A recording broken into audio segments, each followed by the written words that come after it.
கிறிஸ்துக்கள் அன்பான தேவ பிள்ளைகளே, மீண்டும் இந்த நாளிலும் இயேசுவின் இனிதான நாமத்துல உங்களோடு கூட இந்த காலை கதை நிகழ்ச்சி வாயிலாக இணைவதில் மிகுந்த மகிழ்ச்சி அடைகின்றேன்.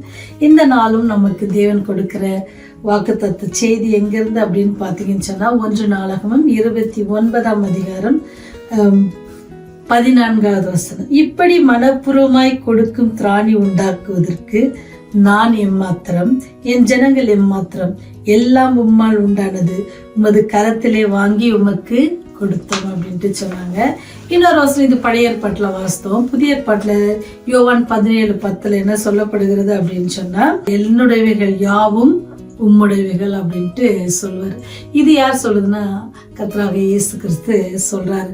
ஆண்டவருடைய பிள்ளைகள் எல்லாருமே பிதாவை நோக்கி சொல்றாரு, நீர் எனக்கு தந்தவர்கள் யாரும் யாரு உம்முடையவர்களான்னு சொல்லி. இப்போ நம்ம வாசித்த அந்த வசனத்தை நீங்க பார்த்தீங்கன்னு சொன்னா, தாவீது தேவனுடைய ஆலயத்தை கட்டுவதற்காக சொல்றாரு.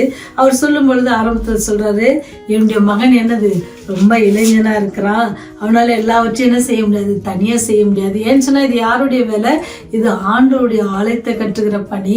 இந்த பணியை செய்யறதுக்கு நீங்க எல்லாரும் என்ன செய்யணும், உறுதுணையா இருக்கணும். என்னால முடிஞ்ச வரைக்கும் நான் சில காரியங்களை செய்து வச்சிருக்கேன். ஆனா நீங்க உங்ககிட்ட இருக்கிற எல்லா பொருட்கள், சிலர் என்ன செஞ்சாங்களாம், பொண்ணு கொடுத்தாங்க, சில ரத்தினங்கள் வைரங்கள் எல்லாமே கர்த்தருடைய ஆலயத்து வேலைக்காக என்ன செஞ்சாங்க, கொடுத்தாங்க. சிலர் அந்த வேலைகளை செய்வதற்காக தங்களை ஒப்பு கொடுத்துக்கிட்டாங்க. அப்படி சொல்லும் பொழுதுதான் தாவீது சொல்றாரு, ஆண்டவரே நாங்க உமக்கு கொடுக்கறதுக்கு ஏமாத்திரம், என் ஜனங்கள் கொடுப்பதற்கு ஏமாத்திரம். ஏன்னு சொன்னா இந்த உலகத்துல எல்லாவற்றையும் என்னது கொடுத்தது நீங்க தானே எங்களுக்கு அப்படின்னு சொல்லி சொல்றாங்க. இங்க உங்களுக்கு ஒரு குட்டி கதையை சொல்றேன். கம்ப்யூட்டர் நிறுவனம் ஒன்று என்ன செஞ்சிச்சு அப்படின்னு சொன்னா, பணிபுரிகிற எல்லாரையும் ஒரு கூடுகையாக கூட்டினாங்க. அப்படி கூடுறப்ப எல்லாரும் அந்த பார்ட்டில இருக்கும் பொழுது ஒரு கேள்வி எழுப்பப்பட்டுச்சு. என்ன கேள்வி அப்படின்னு சொன்னா, நீங்க எல்லாரும் இந்த கம்ப்யூட்டர் உலகத்துல இல்லை இந்த இதுல நிறைய சம்பாதிக்கிறீங்க, மற்றவர்களை காட்டிலும் நீங்க ரொம்ப அதிகமா சம்பாதிக்கிறீங்க.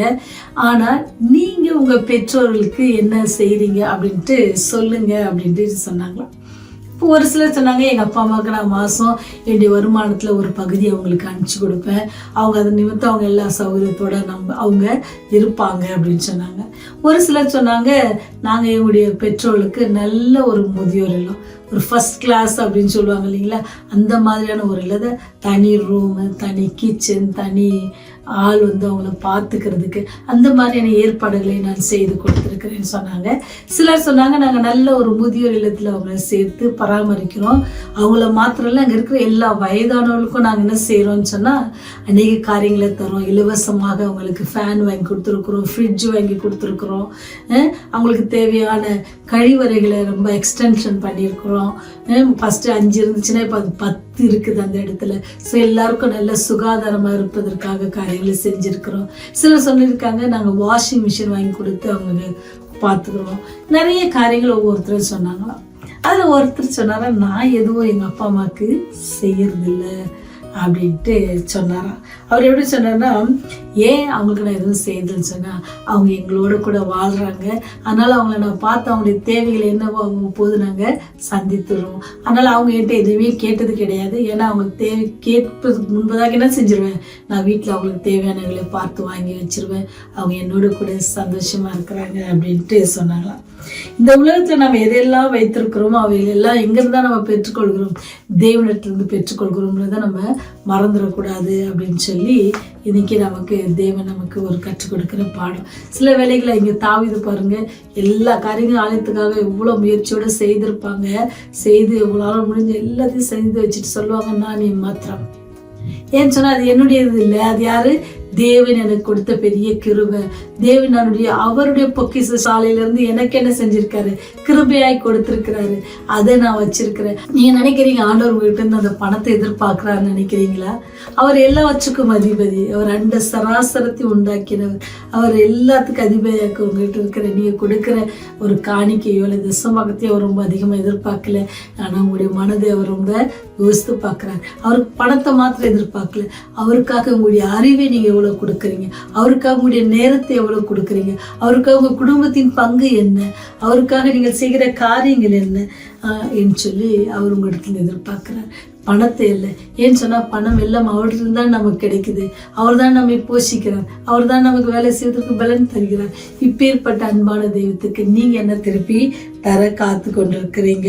அவர் என்ன கேட்குறான்னு சொன்னார், நம்முடைய வாழ்வின் செயல்கள், நம்முடைய இருதயத்தின் குணங்களையும் அவருடைய நாமம் மகிமைப்படும்படி நாம் கொடுக்க வேண்டும் அப்படின்னு சொல்லி எதிர்பார்க்கிறார்.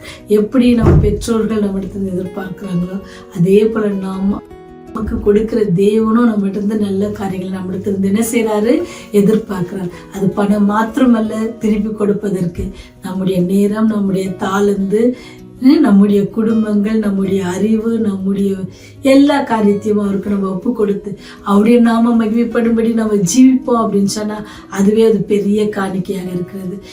காணிக்கை தந்தோம் கர்த்தாவே அப்படின்னு நம்ம சொல்றதை காட்டிலும், என்னையே உனக்கு காணிக்கையாக தந்தேன் அப்படின்னு சொல்லி நீங்கள் பாடுவீங்கன்னு சொன்னால், ஆனால் என்னையே நான் உனக்கு காணிக்கையாக தந்தேன் அவர் கருத்தில் நீங்கள் கொடுப்பீங்கன்னு சொன்னால் அது என்ன செய்யுமா, அவருடைய நாம மகிமைப்படும்படி அது என்ன செய்யும், பயன்படுத்தும் அப்படின்னு சொல்றாரு. ஏனென்றால் நம்முடைய குணம், சுவாபம், தன்மை, இயல்பு, செயல், மனநிலை போன்றவை தேவ சித்தம் நிறைவேறுவதற்கு உகந்ததாக இருக்க வேண்டும். நம்முடைய வாழ்க்கையை விட தேவனுக்கு முழுமையாக கொடுக்கப்பட வேண்டியது வேற ஒன்றும் இல்லை. நம்முடைய வாழ்க்கையை ஆண்டோடைய கருத்தில் ஒப்பு கொடுப்போம். அதுவே பெரிய காணிக்கையை ஆண்டவர் ஏற்றுக்கொள்வார். நீங்கள் அவர் நமக்கு எல்லாவற்றையும், நம்முடைய தேவைகளுக்கான எல்லாவற்றையும் நமக்கு தந்து அவர் ஆசீர்வதிக்கிறார். நம்ம அவருக்கு காணிக்கையை கொடுப்போமா? இறைவனுக்காக என்ன செய்கிறாய் என்பதல்ல, அவர் எதிர்பார்த்ததை செய்கிறாயே என்பதே முக்கியமான காரியம். நம்ம என்னெல்லாம் செய்கிறோன்றது இல்லை, அவர் நம்ம இடத்துல என்ன எதிர்பார்க்கிறாரோ அவருடைய நாமம் நம் நிமித்தம் மகிமைப்பட செய்யணும். அவர் நிமித்தம் அவருடைய நாமம் உயர்த்தப்படணும். அவர் நிமித்தம் ஜெயக்கொடி நம் மூலமாக அவருடைய நாமம் ஜெயக்கொடியாக பறக்கட்டும். அதை தான் ஆண்டவர் நம்ம இடத்துல இருந்து எதிர்பார்க்கிறார். எப்படி தாவீதன் தேவனுடைய ஆலயத்துக்காக எதிர்பார்த்தாரோ அது கொடுக்கும்போது அவர் சொல்றாரு, இது எங்கிட்ட இருந்ததில்ல, ஆல்ரெடி நீங்கள் எங்களுக்கு கொடுத்தது சாமி அப்படின்ட்டு சொல்றாருல. அது போல ஆண்டவரே, நாங்கள் வாழ்வது எங்களுடைய ஆரோக்கியமான உணவுகள்னாலோ அல்லது எங்களுடைய உடற்பயிற்சினாலோ அல்ல ஆண்டவரே, நீர் போட்ட சுத்த ஒரு கிருபையினால ஆண்டவரே, புதிய கிருபையினாலும் தயவுனாலும் தான் நாங்கள் வாழ்கிறோம். எங்களையே உங்களுக்கு காணிக்கையா தரோம் அப்படின்னு சொல்லி இன்னைக்கு நான் என்ன ஆண்டவரத்தில் அர்ப்பணிக்கிறேன். நீங்கள் அர்ப்பணிக்கப்பீங்களா? உங்களை அர்ப்பணிக்க ஆசையா இருக்கீங்களா? ஆண்டவரத்துல அவர் உங்களிடத்துல எதிர்பார்க்கறது உங்களுடைய இந்த தீங்கான இருதயத்தை அவருக்கு நேராக நீங்க திருப்புவீங்கன்னு சொன்னா அவர் அதை என்ன செய்வார், நவமான இருதயமா மாற்றி அப்படியே நம்ம மகிழ்ப்படி படும்படி உங்களுடைய வாழ்க்கையில அவர் இடைபடுவார். அதற்கு நீங்க ஆசையா இருக்கீங்களா? அப்படி இருப்பீங்கன்னு சொன்னா என்னோட ஜெபத்துல சேர்ந்து கொள்ளுங்க. வல்லமை நிறைந்தவரே, இரக்கத்தில் ஐஸ்வரமுள்ள தகப்பனே, எல்லாவற்றுக்கும் அதிபதியே, உம்முடைய பாதத்தில் வருகிறோம் சுவாமி. புதிய நாளை காண செய்தவரே, உம்மை துதிக்கிறோம், சோஸ்தரிக்கிறோம். எங்களுக்கு வாழ்க்கையிலே நீர் எல்லாவற்றையும் கொடுத்திருக்கிறது உம்முடைய கரத்தில் நாங்கள் பெற்றுக்கொண்டிருக்கிறோம். நாங்கள் எதை திருப்பி கொடுப்போம் தகப்பனே? ஆனால் எல்லாமே உம்முடைய கரத்தில் நாங்கள் பெற்றுக்கொண்டிருக்கிறோம் ஆண்டவரே. எங்களுடைய தீங்கான இருதயத்தோடு எங்களுடைய பாதத்திலே நாங்கள் காணிக்கையாக படைக்கிறோம் தகப்பனே. நீர் ஏற்றுக்கொள்ளுங்க சுவாமி. ஆண்டவரே, எங்களுடைய இருதயத்தின் நினைவுகளெல்லாம் மாற்றி போட்டு உமக்கு உகந்த பிள்ளைகளாக, சதையான இருதயம் பெற்றவர்களாக, உங்களுடைய அன்பை நிலைத்தவர்களாக, இருதய பலகைகளை எழுதினவர்களாக, அதன்படி நடக்கத்தக்கான பலத்தையும் கிருபையும் எங்களுக்கு தாங்க சுவாமி. நாங்கள் எங்களுடைய கரத்தில் ஒப்பு கொடுக்கிறோம்.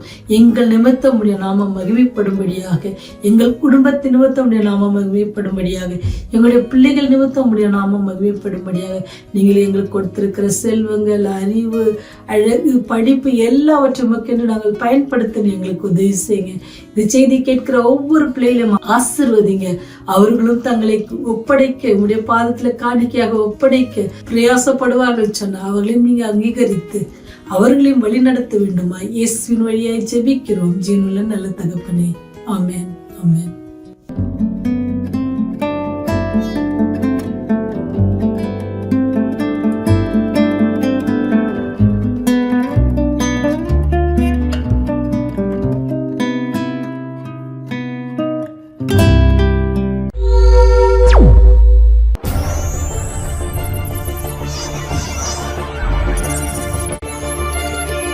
நீங்கள் பார்த்துக் கொண்டிருப்பது உங்கள் ரிவைவல் டிவி.